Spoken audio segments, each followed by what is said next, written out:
화제를 계속 몰고 다니는 기사들이 있죠. 선거 기간이 다가오니까 이제 그런 것도 있겠지만 무속 신앙, 무당 이야기들이 굉장히 화제를 많이 몰고 있습니다.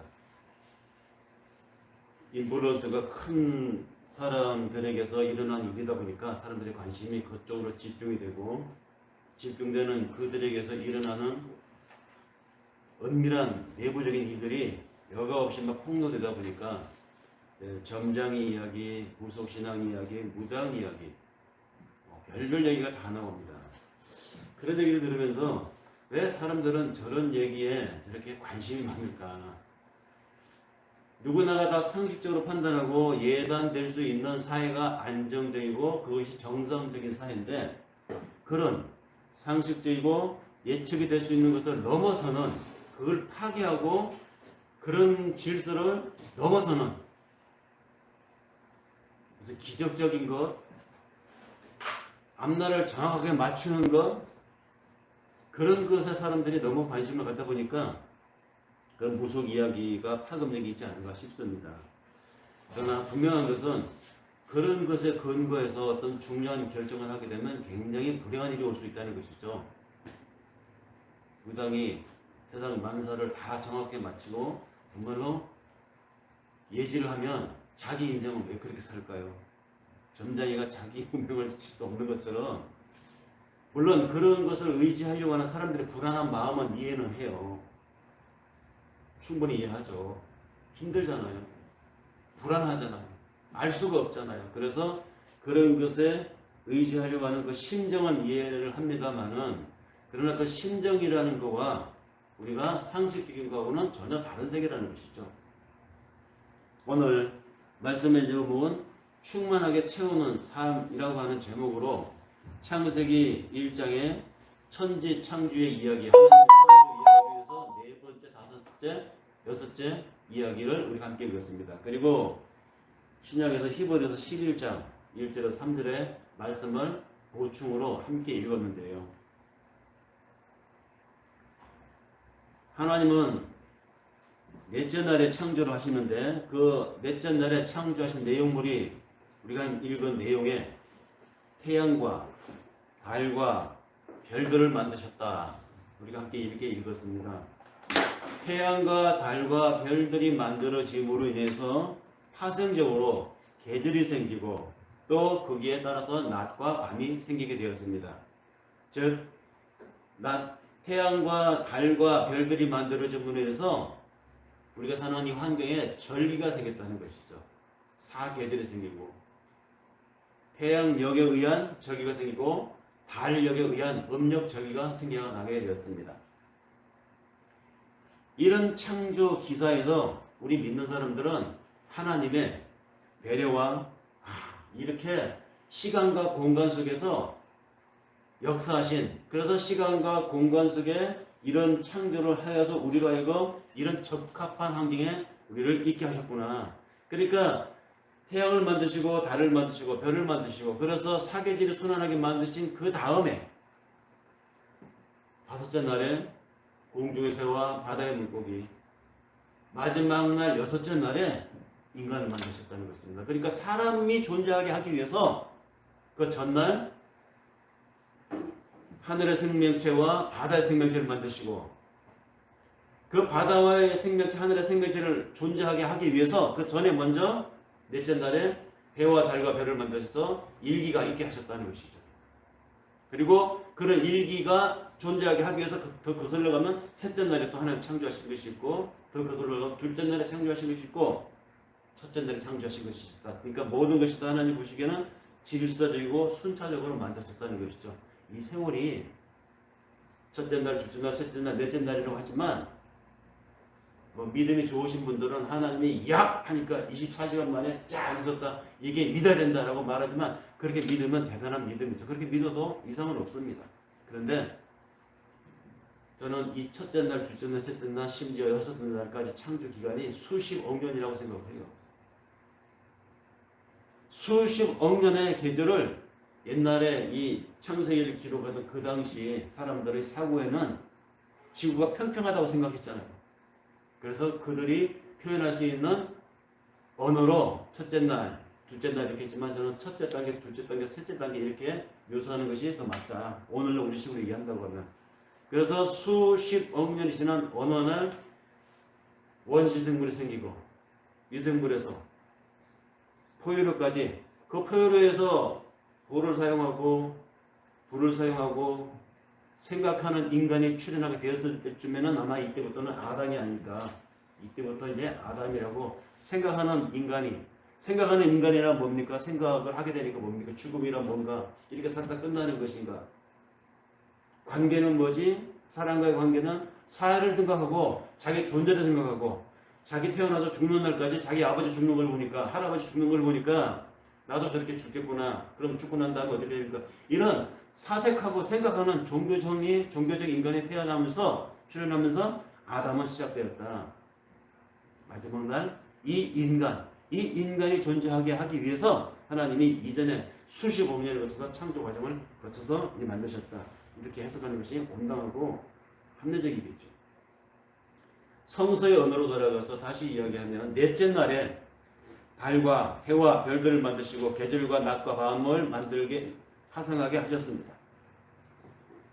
그렇지만 이 낮을 보면서 계절의 변화를 보면서 아침이 오고 저녁이 오는 것을 보면서 우리는 느낍니다. 하나님 정말 오묘하군요. 어쩌면 이렇게 시차가 하나도 어김없이 그 덥던 것이 계절이 오니까 서늘해지면서 가을을 느끼게 하는 거예요. 변함없이 오차없이 다가오시는 하나님의 질서를 경험하면서 하나님의 영광, 하나님의 우리 생명체를 향한 배려, 이것이 느껴져야 하지 않겠습니까? 신앙이 있는 사람들이라면. 그런 신앙의 감성을 느껴 하지 않아요? 라고 강조해서가 아니라 정말로 하나님의 이 천지창조, 시 공간에 나타나신 하나님의 역사를 느끼고 살았던 사람들이 있었어요. 옛날에 2000년 전, 3000년 전에 이미. 그 중에 한 인물이 다윗이라고 하는 인물인데 그가 시편에 쓴 하나님의 이 천지창조에 만물에 충만해 있는 하나님의 영광을 그가 느끼면서 고백했던 내용들이 시편 속에 곳곳에 나와 있죠. 그 중에 한 부분을 시편 19편 1절에 4절의 말씀을 제가 한번 옮겨볼게요. 시인은 그런 감성으로 이렇게 표현을 합니다. 하늘이 하나님의 영광을 선포하고 궁창이 그 손으로 하신 일을 나타내는도다. 날은 날에게 말하고 밤은 밤에게 지식을 전하니 언어가 없고 들리는 소리가 없으나 그 소리가 온 땅에 통하고 그 말씀이 세계 끝까지 이르는도다. 계절의 변화를 보면서 만물에 배어있는 시간 속에 역사하시는 하나님, 만물 속에 공간 속에 역사하시는 하나님을 이 시인은 영적 감성으로 느꼈던 것이, 그래서 그런 마음으로 하나님을 섬겼고 그런 마음으로 자기 인생의 방향을 정하고 살았던 사람입니다. 그가 더하여 기록했던 많은 시편들 속에 시들을 읽는다면 시인의 그 심성, 그 영적 감성이 그대로 우리들에게 오늘날까지 언어가 다르고 공간이 다르고 문화가 다름에도 불구하고 생생하게 전달되고 있습니다. 하나님이 해와 달과 별을 만들어서 또 이어지는 파생으로 낮과 밤과 계절을 만들어서 우리에게 주셨습니다. 왜 그렇게 주셨을까요? 시인은 그 연유를 이렇게 설명해서 말합니다. 낮과 밤으로 하여금 하나님이 이렇게 하셨다. 하나님이 이렇게 만드셨다는 그 지식을 전하게 하려고 태양을 만들고 달을 만들고 별을 만들고 그로 인해서 계절과 낮과 밤을 우리에게 주셨다. 이렇게 받아들입니다. 그 지식이 어떤 지식이냐? 하나님이 이렇게 만들었다는 지식입니다.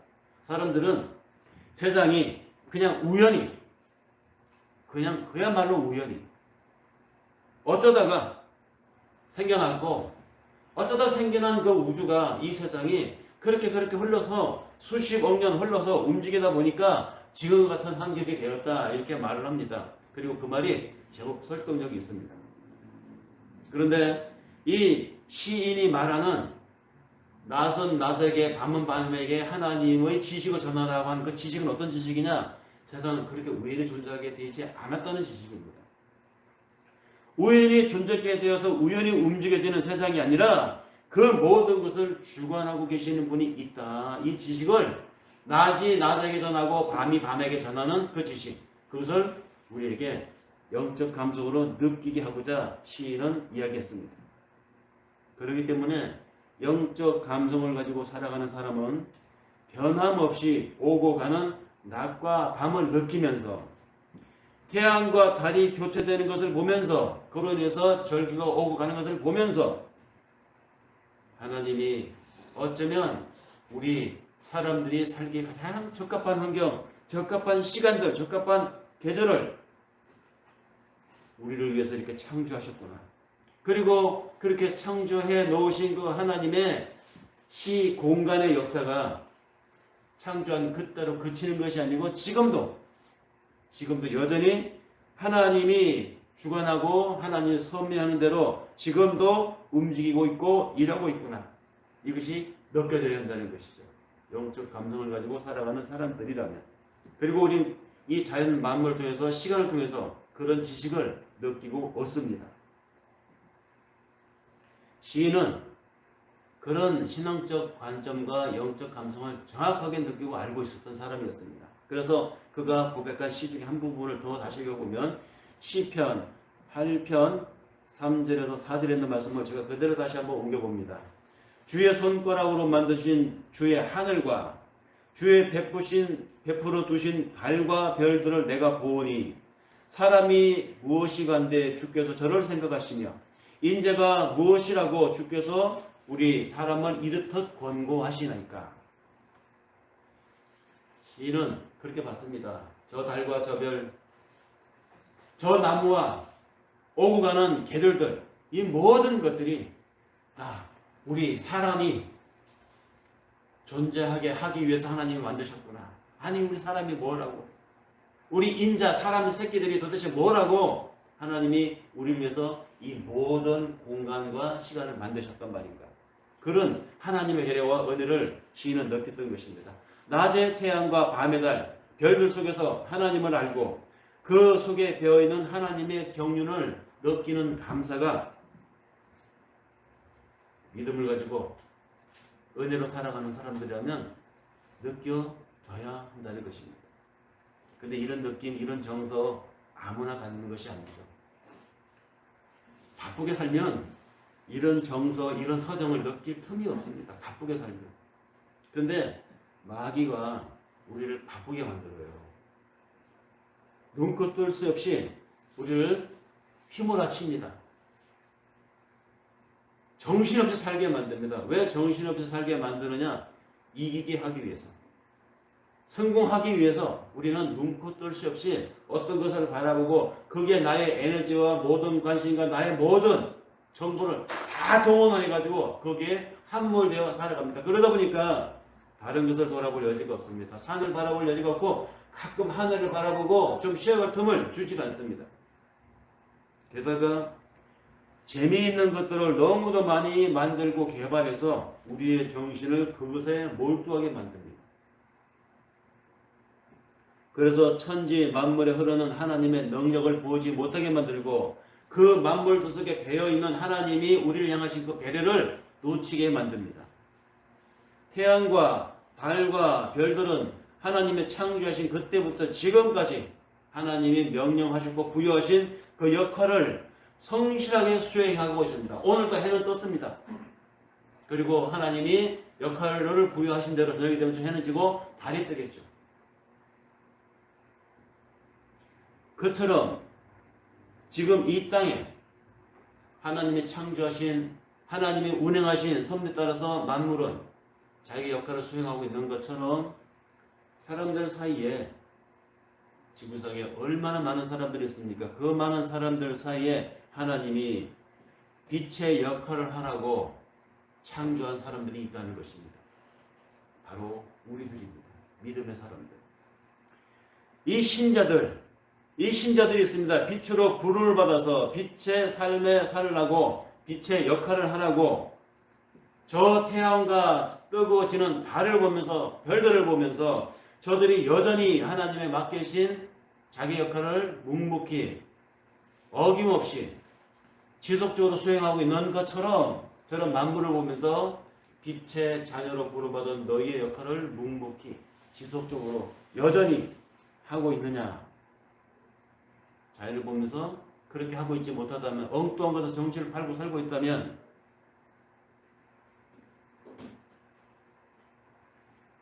바쁘게 사니라고 하나님 앞에 얼굴을 들지 못하고 살고 있다면 그 게으른 거 나태한 거 아니람을 부끄러워해야 한다는 것입니다. 그래서 자연을 보면서 하나님의 은혜를 우리가 받는 겁니다. 느끼는 겁니다. 이 넷째 날 하늘 광명들의 창조를 통해서 하나님이 이 역사의 시공간의 역사 속에 어떻게 일을 하시는가 당신의 그 방법을 보여주십니다. 이미 첫째 날에 하나님은 빛을 만드셨어요. 우리는 스위치를 켜고 불이 들어와야만 빛이 있다고 생각하는데 태양이 떠야 낮이 밝아야 빛이 있다고 생각하는데 아닙니다. 그것은 우리가 아는 하나의 과학 지식으로 그렇게 생각하는 것입니다. 그 이전에 이미 빛은 있었다는 것이죠. 보세요. 창세기 창조 첫날에 하나님이 빛과 어둠을 가르시고 그랬잖아요. 빛과 어둠이 이미 있었습니다. 빛이 넷째 날 태양광 발광체가 생기기 전에 항성이 생기기 전에 이미 빛은 있었고 어둠이 있었다는 것이죠. 있는 그 빛을 이미 존재한 그 어두움을 하나님은 우리에게 어떻게 투수하느냐, 우리에게 어떻게 적용시키느냐, 이 방법에 있어서 하나님의 일하시는 방법이 나오는데 일하시는 그 방법이 넷째 날 태양으로 하여금 그 역할을 하겠습니다. 별들로 달들로 그 역할을 하겠다는 것이죠. 이미 첫날에 보이지 않는 그러나 숨어있는 그러면서 세상을 주관하고 능력으로 역사하시는 하나님의 빛은 창조되었다. 첫날에 만물은 그 빛에 의해서 주관되고 운행되고 움직여집니다. 태양이 없었어도 낮과 밤은 이미 있었고 해가 없었어도 식물은 자랄 수 있었습니다. 만물의 생존과 자연의 법칙은 그렇게 하나님의 생명인 보이지 않는 빛에 의해서 운행되고 있어 왔다는 것입니다. 그렇다면 이런 궁금증이 들 수 있습니다. 아니 그렇다면 굳이 태양이 없어도 되는데 저 해가 없어도 되는데 하나님은 왜 굳이 이 시간과 공간의 이 역사 안에 그 태양을 세우시고 달을 세우고 별들을 만들었을까요? 여기에 하나님의 메시지가 있습니다. 대리자를 세운 겁니다. 대리자. 대리자로서 태양과 달과 별들을 창조하여 세우셨습니다. 보이지 않는 하나님의 빛은 그 태양 배후에서 일하시는 방식으로 하나님이 우리에게 자연 계시를 하신 것이죠. 바로 이것이 하나님이 오늘 이 본문의 말씀을 통해서 주시는 메시지입니다. 우리를 향하신 하나님의 배려가 이렇게 나타나는 것입니다. 보이지 않는 하나님이 세상에서 일하시는 방법을 우리 눈으로 보도록 태양을 만드셨다는 말입니다. 우리 믿는 사람들은 그 태양이 하는 일을 보면서 여전히 뜨고 지고 변함없이 아침이 되면 떠오르는 그 태양을 보면서 하나님이 지금도 일을 하고 계시는구나. 어김없이 절기 때마다 이지러지고 다시 차고 하는 이 일을 반복하는 달을 보면서 여상하신 하나님, 변치 않는 하나님, 여전하신 하나님, 우리를 천재 창조 때부터 만들어 놓으시고 그 상황을 지금도 여전히 똑같은 상황으로 일을 하고 계시는 하나님, 변치 않는 하나님을 우리가 느껴야 하지 않겠습니까? 그래서 히브리서 기자가 고백한 믿음의 고백장, 그 중에서 함께 읽은 히브리서 11장 1절에서 3절 중에서 3절을 다시 한번 환기시켜 보면 믿음으로 모든 세계가 하나님의 말씀으로 지어진 줄을 우리가 아나니 보이는 것은 나타난 것으로 말미암아 된 것이 아니니라. 이 말이 이렇게 와닿을 수가 없어요. 바로 그렇습니다. 보이는 것은 나타난 것으로 된 것이 아니니라. 이 말은 보이는 형상들, 보이는 현상들, 이것들은 다 보이지 않는 하나님의 뜻과 숨어있는 하나님의 계획에 의해서 주어지고 운행된다 이 말입니다. 이런 고백을 히브리서 기자가 하고 있는 겁니다. 그렇기 때문에 우리 믿는 사람들은 나타난 형상인 태양을 보면서 보이지 않는 하나님의 뜻과 계획을 읽어낼 수 있어야 됩니다. 태양 하니까 너무 멀어. 달도 안 뜰 때도 있고 밤에 구름에 가려져서 구름에 가려졌다고 안 뜨는 건 아니지만 안 보이잖아요. 가까운 걸 예를 한번 들어볼까요? 의술이라고 하는 건 어떻습니까? 병원 의학. 의술은 보이지 않는 하나님이 보이는 모형으로 우리에게 내가 너를 위해서 이 의사를 준비했어. 내가 너의 이 아픈 곳을 위해서 지금 이 의료 시스템을 준비해서 이렇게 받아들이면 우리 신앙인 것이죠. 바로 그것이 우리가 믿음의 작용입니다. 이런 계획을 가지고 있고 우리를 위해서 지금도 하나님이 의사를 통해서 이 병원을 통해서 일하고 계시구나 이렇게 받아들인다는 말입니다. 보이지 않는 빛의 사역을 가시적으로 보여주는 태양과 같은 역할을 의학과 의사를 통해서 보여주시는 것. 그러니까 우리가 아프면 질병에 걸리면 병원을 가야 돼요. 몸에 컨디션 안 좋거나 어디가 고장이 나면 의사를 찾아가야 됩니다. 그 병원과 하나님 준비한 그 병원과 하나님 예비해 놓은 그 의사를 통해서 하나님이 우리를 치유하시는 것이죠. 보이지 않는 하나님이 보이는 현상과 형상을 통해서 역사하는 것입니다. 치료가 의사를 통해서 약을 통해서 일어납니다. 그러나 의사를 통해서 약을 통해서 일어나는 그 치료의 배후에 보이지 않는 하나님의 빛이 작용을 하고 있다는 것. 우리가 이것을 이런 관점으로 세상의 모든 나에게 작용되는 모든 돈과 관계된 것, 경제와 관계된 것, 사람과 관계된 것, 내 학업과 관계된 것, 내 학업의 목표와 관계된 것, 모든 것을 우리는 이렇게 해석합니다. 이것이 바로 신앙의 관점이라는 말이죠.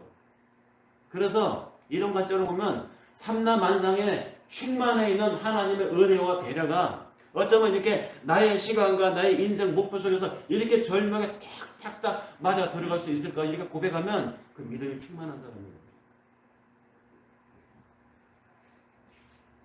아플 때 기도원 가서 병이 나은 사람들이 종종 있습니다.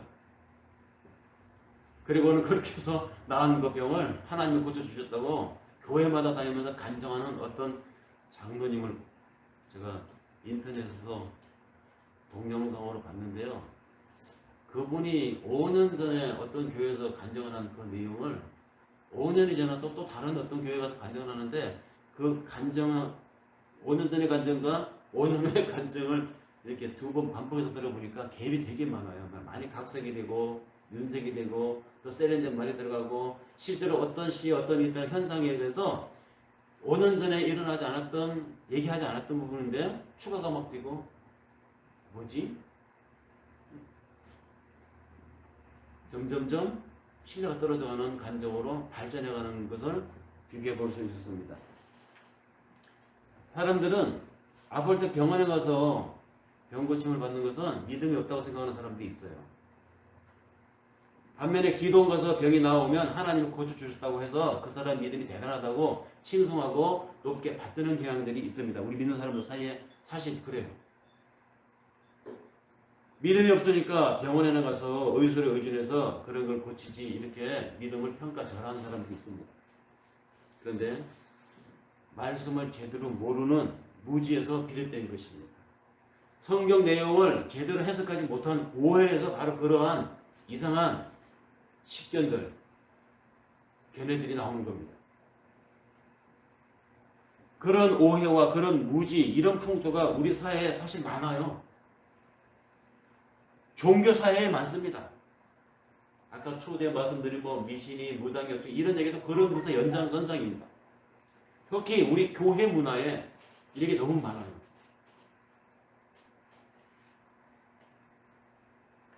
의술은 하나님과 관계없이 그냥 사람들이 창조하고 고안해낸 게 아닙니다. 창세기 1장 2절의 말씀을 우리는 잘 이해를 해야 돼요. 창세기 1장 2절 거기 뭐라고 되어 있습니까? 하나님의 신이 수면에 운행하시니라 이렇게 되어 있죠. 창세기 1장의 창조 얘기에 이게 어떤 현상인 것 같아요? 하나님의 신, 하나님의 성령이잖아요. 그 성령이 아직 날과 일자 기후가 구분되어 있지 않은 혼돈과 흑암으로 온통 수면에 덮여있는 이 우주 천지 창조의 초기에 하나님의 성령이 수면에 운행을 하고 있었다는 것입니다. 운행하고 있었다. 이게 도대체 무슨 뜻인가? 히브리어를 사전을 찾아보니까 알을 품다라는 뜻입니다. 그러니까 닭이 알을 부화시키기 위해서 품죠. 따뜻하게 품고 한참 있으면 어떻게 됩니까? 그 병아리가 부리를 깨고 나옵니다. 바로 그 장면을 만들기 위해서 암탉이 다 그 알을 품고 있는 겁니다. 그 알을 품고 있는 그 현상을 히브리어로 네케페트라고 하는데요. 이 네케페트를 우리말 성경은 운행하시니라 이렇게 묘사를 했던 거예요. 그러니까 성령이 이 세상 천지 창조 당시에 창조를 위해서 우주 창조를 수면 위로 품고 있었다. 이렇게 된 이런 이야기죠. 성령이 하나님의 나라, 하나님의 그 새로운 창조를 위해서 그것이 완성될 때까지 마치 암탉이 알을 품고 있는 것처럼 천지 만물을 품고 계속하여 품은 상태에서 천지 만물을 창조해 나가신다. 이렇게 해석하는 것이 하나님의 신이 수면에 운행하신다. 이 말씀의 뜻이에요. 그러므로 지금 이 순간에도 이 시간에도 천지 창조는 계속 일어나고 있습니다. 지금 이 순간에도 아기가 태어나고 있잖아요. 지금 이 순간에도 어떤 수고하는 예술가들을 통해서 예술 작품들이 탄생하고 있습니다. 지금 이 순간에도 수고하고 열심을 다하는 과학자들을 통해서 과학적 성과들이 탄생하고 있습니다. 태어나는 그 생명들, 예술 작품들, 과학적 성과들, 지금도 창조가 계속 일어나고 있는 겁니다. 하나님의 신이 우주 만물을 품고 있기에 새로운 창조가 계속 지금 일어나고 있습니다. 그 하나님이 품고 있는 그 수면에 운행하시니라 이 상황이 내 인생에도 그대로 하나님의 품에 좀 품어져 있다는 것입니다. 그러므로 내 시간을 통해서 나의 말을 통해서 나의 이루는 목표를 통해서 하나님이 지금도 당신의 창조를 이루어가고 계시다는 이야기입니다. 하나님의 신이 수면에 운행하시니라 이 뜻이 그런 의미입니다. 그 창조사에게 하나님이 오늘 우리를 부르고 계십니다. 참여시키고 있습니다. 식빵을 좋아하는 사람, 마들렌 빵을 좋아하는 사람, 빵도 종류가 많죠. 근데 하나님이 왜 우리에게 식빵 나무를 주시지 않고 찐빵 나무를 바로 주셨으면 바로 그냥 찐빵을 따먹으면 좋을 텐데 왜 빵나무를 주시지 않고 밀을 주셨을까요? 밀을 주셔서 밀을 출소하게 하시고 밀가루를 만들어서 반죽을 하게 하시고 적당한 불에 적당하게 구워서 빵을 만들게 하셨습니다. 그런 것처럼 하나님이 지금도 이 지구의 진화, 우주의 향상된 진화, 내 삶의 진화, 내가 살고 있는 환경에 더 나은 하나님 보시기에 좋았더라, 하나님 보시기에 아름다움으로 충만한 삶을 만들어가는 과정에 지금도 하나님이 당신의 창조사에게 나를, 우리를, 세상을 창조하고 계시다. 만들어가고 계시다. 야고보서 5장 14절에 있는 말씀을 잠깐 소개해 봅니다. 거기 이런 말씀이 있습니다. 너희 중에 병든 자가 있느냐? 저는 교회 장로를 청할 것이요 그들은 주의 이름으로 기름을 바르며 위하여 기도할지니라. 이 말씀을 가지고 그동안 교회에서는 교인 중에 병 걸린 사람이 있으면 무조건 모여서 기도하라고 했어요. 병든 사람이 있으면 그 병든 사람 상처 부위에 다 손을 모으고 자 우리 다 같이 하나님 앞에 통성 기도합시다. 주여 이 병을 고쳐주시고 그래서 낫기도 한 사람이 있었죠. 그러나 더 중요한 것은 그렇게 하는 게 다가 아니다라는 걸 하나님께 말씀하십니다. 야고보서에 언급되어 있는 이 말은 그 당시의 배경과 그 당시의 문화로 해석하면 전혀 그런 뜻이 아니에요. 이 말은 병이 걸리면 무조건 모여서 기도하라는 말이 아니었습니다. 기도만으로 모든 병이 낫는다고 생각하는 것은 오해라는 것이죠. 난센스입니다. 여기 기름을 바르다라는 말에 우리가 관심을 가지고 봐야 돼. 기름을 바르다 이 말은 그 당시에 고대 당시에 일반적인 의술이었어요. 의술. 어디가 아프다 그러면 그게 기름을 바릅니다. 그 당시에 의사들이 하는 의술이었다고요. 그리고 기도하라고 했어요. 그러니까 뭐냐? 의사를 찾아가고 병원을 가고 약을 타다 먹고 하는 이 일체의 과정을 하면서 기도하라는 것입니다. 하나님, 좋은 의사를 만나게 해주십시오. 선한 하나님의 양심으로 자신의 직업적 소명을 다하는 의사, 그런 병원을 만나게 해주십시오. 이런 기도를 하라는 것입니다. 그것이 바로 기름을 바르며 너희는 기도할지니라. 이 말의 의미입니다. 야고보서 이야기입니다. 그런데 기름을 바르며 이 말의 의미를 제대로 해석하지 않고 아프면 다 모여서 그냥 기도, 이로 끝. 근데 지금도 이런 오해와 무지로 기도 만능주의를 얘기하는 데가 많아요.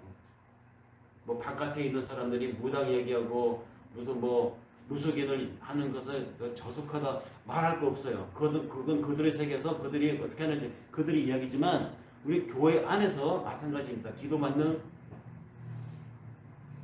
기적, 굉장히 위험한 이야기들이죠.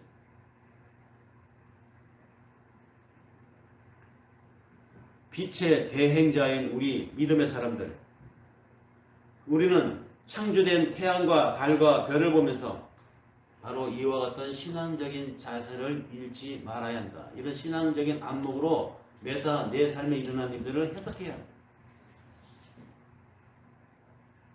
경험해야 한다는 것이죠. 기독교가 죽으면 살리라. 하나님의 아들이 이 땅에 오셨다. 신이 이 땅에 오셨다. 전능자가 십자가에 달려 죽었다. 뭐 이런 얘기를 들으면 신비합니다. 역설의 종교라고 하죠. 아니 인간이 정성을 들여서 신에게 찾아가서 온갖 정성을 다해야 그 신이 응답을 줄까 말까 하는데 어떻게 그 신이 이 낮고 낮은 인간의 땅으로 오신단 말이냐 에서부터 시작해서 신비는 시작됩니다. 기독교가. 그런데 그 신비의 기독교가 그렇게 시작되더니 진행 과정도 채찍으로 맞고 수치를 당하고 나중에 십자가에 꼭 죽네? 죽는 순간에 알라알라라마 사박다니 무슨 주문인 줄 알아서 펑 하고 내려올 줄 알았는데 푹 꺾고 죽어버리고 말았어. 아니 무슨 신이 이 땅이야. 사람들은 그렇게 생각했습니다. 그런데 바로 거기서 승리라고 합니다. 그러니까 신비해요. 그렇게 해서 죽었는데 그 죽음이 바로 살아난 것이다라고 말하니 신비하지 않겠습니까? 네, 기독교는 신비한 종교입니다. 그러나 신비한 종교이지만 신비주의로 흐르는 것은 굉장히 위험합니다. 하나님의 영광의 빛이 모든 것을 주관하고 모든 것을 유지한다. 우리는 이것을 믿습니다. 하지만 하나님이 태양을 세워서 그 뒤에서 일을 하신다는 사실을 우리는 간과하면 안 된다는 말이죠. 하나님은 특별한 경우가 아니면 자연법칙을 거스르지 않습니다. 구원을 위해서 하나님의 복음의 신비한 비밀을 알려주기 위해서 혹 자연의 법칙을 거스릴 때는 있어요. 예수님이 중력의 법칙을 무시하고 무리를 거느렸다는 이야기. 이스라엘 사람들을 내가 너희를 지금 주관하고 있고 너희들을 이 출애굽시키는 이것은 한 민족을 다른 민족보다 더 우수하고 뛰어난 민족이라는 걸 보여주기 위한 게 아니라 내가 선택한 백성들에게 내가 어떻게 하는지 어떻게 구원하는지 내가 모든 사람들에게 나중에 이 성경을 읽는 사람들에게 깨닫게 하기 위해서 보여주기 위해서 바다를 멈추고 가르시고 요단강을 가르시고 역사를 하신 때는 있습니다. 즉 하나님의 구원의 비밀과 복음의 신비한 이 이치를 우리의 이 이성에 보는 사람들에게 전달하기 위해서 그 다이나믹을 더하기 위해서 혹하다가 자연법칙을 거스릴 때는 있습니다. 그것을 위해서 지구자전을 멈추기도 하시고 때로는 만유인력의 법칙을 잠시 둘이 물리시기도 하셨습니다. 하지만 그런 것들은 구원의 이치, 또는 하늘의 비밀한 어떤 설명이 필요할 때에만 한해서 예외적으로 하셨습니다. 그 외에는 하나님이 절대로 무슨 기적을 통해서 태양을 멈추게 해서 죽은 사람을 살리는 일을 통해서 하나님이 당신의 역사를 계시하지 않아요. 심지어는 하나님이신 성자 예수 그리스도조차도 철저하게 자신들이 만들어 놓은 자연 법칙에 순종해서 살았잖아요. 배가 고프면 예수님도 먹어야 했고, 그 예수님도 하나님이셨지만 그 역시 몸이 피곤하면 주무셔야 했습니다. 철저하게 자연 법칙대로 살다가 갔습니다. 이것이 오늘날에도 지금도 이 시대 오늘의 문화 속에서도 마찬가지입니다. 하나님이 하실 수만 있다면 맘만 먹으면 병자들을 기적처럼 고쳐줄 수 있습니다. 그러나 특별한 경우가 아니면 태양 빛을 통해서 빛을 보여주신다는 말입니다. 그런 것처럼 하나님은 우리 인간들에게 허락하신 의술과 의약품들 통해서 병을 고치시고 역사하십니다. 젊은 사람들은 모르겠지만 우리 같은 연배의 사람들은 알 거예요. 유명한 탤런트이고 개그맨이었던 손창호라는 사람 아시죠? 손창호, 얼굴 뚱뚱한 이분이 이혼을 했어요. 그 당시에 이혼을 하고 혼자 이곳저곳 전전하다가 서울역 앞에서 노숙자로 발견이 된 것입니다. 노숙자로 한때 TV에 잘 나가고 유명했던 사람이 어쩌다가 이신세가 잡혔는지 노숙자로 전전하는 그를 아는 분이 발견을 해가지고 얼굴도 혈색도 안 좋고 그래서 이상하다 싶어서 병원에 데려가서 진단을 받아봤더니 신부전증을 아주 심하게 앓고 있었다는 것입니다. 신부전증, 신장이 파괴된 거잖아요. 그래서 병이 너무 위중해서 시에서 이분에게 조치를 했는데 카톨릭 병원으로 데리고 가서 입원을 시키고 지속적으로 투석을 해서 치료를 하였다고 합니다. 병원에 입원해서 투석 치료를 잘 받고 있는 이분이 어느 날 갑자기 그 병원에서 사라졌대요.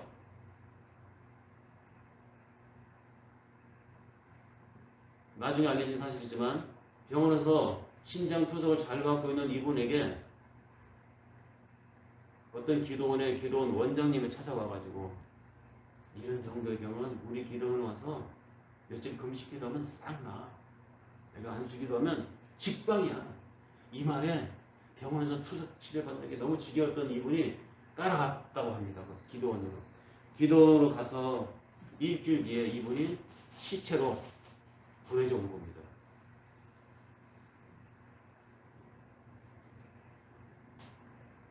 정말 미련한 짓이었죠.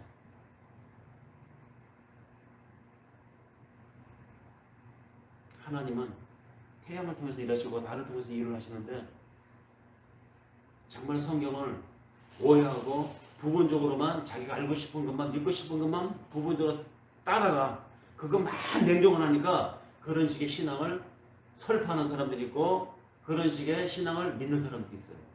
종종 듣습니다. 저 어떤 권사님 한 분도 자기가 유방암을 앓고 있는데 그래서 유방암을 앓으면서 전이되지 않도록 기도하고 있다고 하는 얘기를 들었는데 어떤 분이 용하다고 하는 권사님이 절대 이 병 갖고 병원 가지 말라고 기도로 고치라고 한다는 얘기를 그 권사님한테 들었어요. 많은 게 있습니다. 이런 얘기들이 뭐 먼 얘기가 아니에요. 옛날 얘기도 아닙니다. 그렇게 말하는 어리석은 사람들이 많고 또 그런 소리에 솔깃해하는 이상한 신앙을 가진 사람들이 우리 주변에 많다는 것입니다. 하나님은 네 번째 날에 해를, 달을, 별을 만드시고 그리고 특이하게 그 만든 해와 달을 가리켜서 이름을 붙였습니다. 해를 만드시고 해에 대해서 큰 광명이라 달을 만드시고 달에게 이름을 붙였습니다. 작은 광명이라.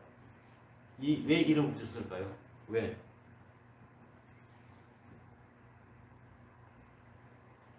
이스라엘 사람들이 출애굽하여 나오기 이전까지 그들이 노예로 살았던 그 이스라엘에 살았던 이스라엘 문화에서 이스라엘 사람들이나 이집트 사람들이 다 공이 믿었던 신이 있었습니다. 바로 라 신이죠. 라 신, 태양 신입니다. 그리고 이스라엘 사람들이 출애굽을 해서 이 광야 여정을 거쳐서 이제 들어가서 살게 될 가나안 땅의 사람들은 가장 그들이 보편적이고 가장 많이 섬기는 신이 있었습니다. 바로 월신, 달신이었어요. 달의 여신. 그러니까 너희가 출애굽하기 전에 습관적으로 너희가 그냥 보편적으로 상식적으로 믿어왔던 신, 태양신 그거 내가 만든 태양 피조물에 불과해. 앞으로 너희가 들어가서 살게 될 가나안 땅에서 그곳 원주민들이 섬기는 신들이 있는데 그 신들 바로 월신이다. 달의 여신이다. 그 신, 그들은 신이라고 믿지만 내가 만든 피조물에 불과해. 큰 광명, 작은 광명이야. 이것을 깨닫게 해주기 위해서 이름을 붙여주신 것입니다. 지금도 일, 월, 성신, 별을 보면서 점을 치고 별을 보면서 숭배하고 별신을 섬기는 사람들이 있죠. 무슨 전갈자리, 물곰신,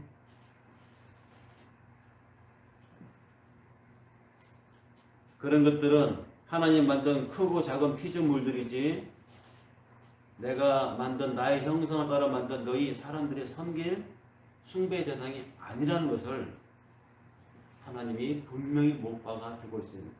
그리고 나서 하나님이 다섯째 날에 여섯째 날에 새와 물고기 육축으로 내용을 채워가셨습니다. 이것이 창조입니다. 틀을 세우시고 그 내용을 충만하게 채워가시니 이 일체의 프로세스가 하나님 보시기에 좋았다. 하나님 보시기에 심히 좋았다. 그리고 마지막 정점에 우리 사람을 주셨습니다. 사람을 만드시고 그 다음에 하나님은 쉬셨어요. 그것이 일곱째 날의 안식이었죠. 요한복음 1장을 언제 한번 기회가 되시면 천천히 한번 읽어보시기 바랍니다. 요한복음 1장은 창세기 1장하고 아주 유사한 구조를 갖습니다. 요한복음 1장에 보면은 넷째 날부터 여섯째 날까지 예수께서 제자들을 모으시는 장면이 소개되고 있습니다. 하나님의 나라의 틀을 세워 나가시는데 틀을 세우시고 우리 오늘날의 신자들로 상징되는 12사도들을 채우신 것이죠. 창세기의 첫 창조, 새 창조의 이야기가 요한복음 1장에서 마찬가지입니다. 천재 창조의 이야기와 복음의 시작의 이야기가 같은 맥락으로 소개되고 있는 것입니다. 그 창조가 새 창조로 오늘 우리들 속에서 여전히 나의 삶의 행전으로 이어가는 것입니다. 사도들이 복음을 전하고 교회를 세워나갔던 그 행전이 사도 행전인 것처럼 내 삶의 행전이 오늘날 하나님이 태양과 빛을 통해서 역사하시는 것이죠. 하나님이 성전인 나를 통해서 성전인 내 속을 새롭게 채워 나가십니다. 생육하고 번성하여 충만히 채워져 나가라고 우리에게 명령을 하십니다. 채워라. 번성하라. 가득 생육하고 채워 나가라. 근데 무엇으로 채워 나가라는 것입니까? 성령으로 채워 나가라는 것입니다. 성령 충만.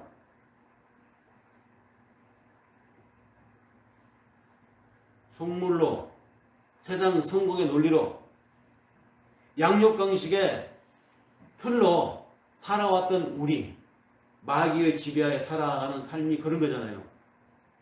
죽이지 않으면 내가 죽는 거, 꺾지 않으면 내가 꺾이는 거, 그러므로 짓밟아야 돼. 그래야 내가 살 수 있어. 이것이 세상의 양육강식의 원리입니다. 그런 것에 지배되고 그런 것에 오염되어 살아왔던 우리, 속물로 살아왔던 우리의 삶이 하나님을 알고 우리 새 사람으로 창조되는 여정에 들어섰습니다. 그렇게 들어선 우리의 삶에 우리는 성령으로 채워져 가야 돼요. 속물로 살았던 우리의 삶에 이 성령으로 채워지지 않은 채 비어있게 되면 어떤 일이 일어나는지 아십니까? 복음서에 소개되어 있죠. 7 귀신이 들어온다고 하잖아요. 7 귀신이 애당초 믿음 생활을 하지 않았던만 못한 상태가 되고 만다는 것입니다. 어정쩡한 신자도 아닌 것이, 그렇다고 철저하게 세속적인 것도 아닌 것이, 이게 뭡니까? 그러니 우리 삶을 성령으로 충만하게 유지해 가야 한다는 것입니다. 채워야 한다는 것입니다. 충만함으로 채워가야 한다는 것이죠. 성령 충만. 근데 성령 충만이 너무 어려워요. 사람들은 성령 충만하면 이야! 그 순간 방언이 막 켜지고 하는 일마다 빵빵빵 성공해 나가고 사람들이 손을 얹은 적, 죽었던 자가 일어서고 뭐 기적이 일어나고 무슨 뭐 이런 것만 생각을 하는데 이게 성령 충만입니까? 그 성령 충만이 그런 양상으로 나타날 때 필요할 때가 있었어요. 초기 교회 때. 근데 지금은 그런 시대가 아닙니다. 그럼 성령 충만이 구체적으로 우리 시대에는 뭘까? 하늘의 원리로 살아가는 것이 성령 충만한 삶입니다. 하늘의 원리로. 하늘 시민의 상식을 가지고 세상을 바라보고 하나님의 양심을 가지고 내가 세상을 살고 위의 이치를 가지고 땅에 삶을 살아가는 것, 이것이 바로 성령 충만한 삶입니다. 말씀을 마무리할 때가 된 것 같습니다. 첫 창조를 멋지게 끝내시고 안식하셨던 하나님, 그것처럼 나로 시작된 새로운 창조도 분명히 하나님이 완성해 나가실 것을 우리는 믿습니다. 하나님의 인격이 나의 인격이 되고 하나님의 성품이 나의 성품이 되는 성령 충만한 성전으로 나를 완성해 나가실 것을, 우리를 완성해 나가실 것을 우리는 믿습니다. 우리는 그 약속을 믿어 하늘 삶의 원리를 이 땅의 삶에서 연습하고 또 연습하면서 궁극에는 하늘의 시민으로 만들어져 가는 것입니다. 우리는 이 땅에 살면서 성공하면 얼마나 성공하겠습니까? 남들보다 앞서면 얼마나 더 멋진 한참 앞서가는 삶을 살겠어요. 하나님 보시기엔 다 고개에서 고개. 살면서 하늘 시민 연습을 하며 사는 거예요. 그래야 천국 가서 자연스러운 것입니다. 그런 삶을 연습하지 않고 그런 삶을 생각지도 않고 살다가 갑자기 죽는 순간 믿으리라 한다고 천국에 갖다 놓은들 그 천국 환경이 그 사람에게 맞지 않아요. 맞지 않는 환경에 사는 게 얼마나 지옥이겠습니까? 그러니까 천국은 어느 날 뚝딱 떨어지는 것이 아니라 내 삶의 여정을 통해서 매일매일 만들어가는 것입니다. 그걸 성령 충만으로 매일매일 충만하게 채워져 나가는 삶. 베드로에게 천국 열쇠를 주시면서 네가 땅에서 매면 하늘에서도 매이고 네가 땅에서 풀면 하늘에서도 풀릴 것이라 라고 주님이 선언해 주셨죠. 이 말씀은 우리가 이 땅에서 하늘의 원리로 살아야 한다, 이 말을 던져주신 것입니다. 내가 하는 일이 하늘의 일이 되어야 하고 내가 살아가는 나의 삶이 하늘의 삶이어야 한다는 말입니다.